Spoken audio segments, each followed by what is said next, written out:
سلام و خسته نباشید به دوستان عزیز.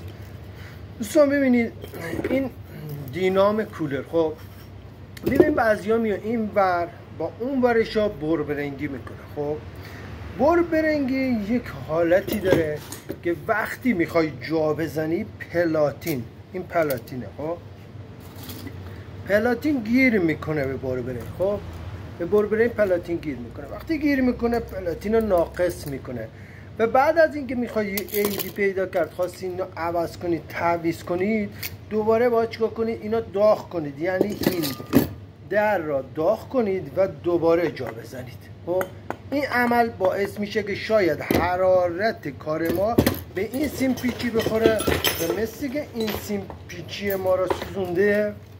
ببینید سالمه، خب ببینید سوزونده. چرا؟ چون اومده در بربرنگی رو عوض کنه، نتونسته، داغش کرده و حرارت خورده، آیقا سوزونده. خب ما برای راحت تر کردن کار اومدیم در جلو رو بربرنگی میکنیم، به خاطری که اگر تسمه رو محکم کردن که نباید محکم کنن، اگر محکم کردن فشار رو سر موتور نیاد. خب در عقب بوشی کردیم به خاطر راحت در و بیرون آمدن موتور. خب وقتی شما میخواید تنظیم کنید، وقتی در رو برداشتید تنظیم موتور، این در رو جا میزنید. خب یک پیشگوشتی برمیدارید، کلاج موتور رو میکشید عقب، باید پلاتین آزاد کنه، پلاتین آزاد کنه. خب یعنی که شما باید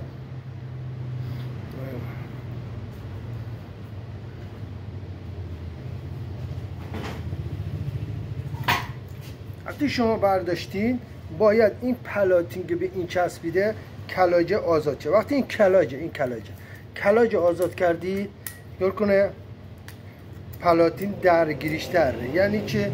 یعنی این پلاتین نقطه‌ای داره، نقطه. خب این نقطه رو بگیره آزاد کنه. خب این عمل انجام میدید و این کولر شما رو جا میزنید و مورد استفاده قرار میدید. ممنونم از لایک و سابسکرایب.